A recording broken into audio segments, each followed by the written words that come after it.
California's budget has surged to a record high. Today, Governor Jerry Brown made a stop here in San Diego where he promoted his budget proposal, and it includes billions of dollars in new spending. Attendance reporter Steve Fiorina is joining us live now with a look at who will benefit the most from this. Steve, it's our schools like Gomper and the others. But the governor wants to spread around the wealth as well. Plus, he wants to set up a rainy day fund.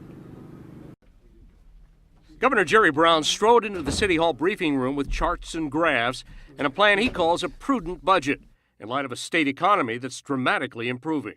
Now, some people would say, let's go on a spending binge. But I say it's time for wisdom and prudence. Pay down our debt, put it in a rainy day fund, and be prepared for the next downturn.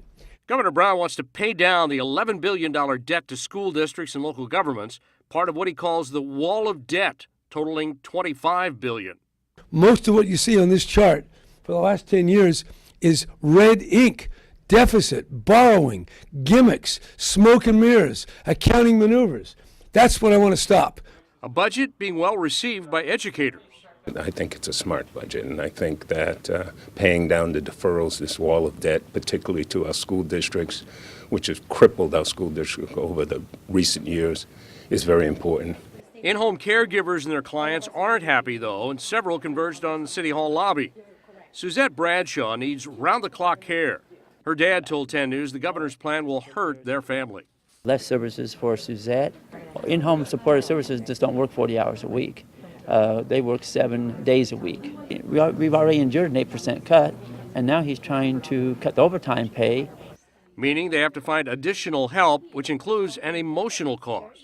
So if we're going to get some other, strangers coming to my house, they're not feel comfortable for that.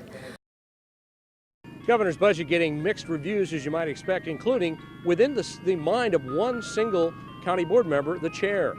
We'll hear from her at 7. Live in Choice Park, Steve Fiorina, 10 News.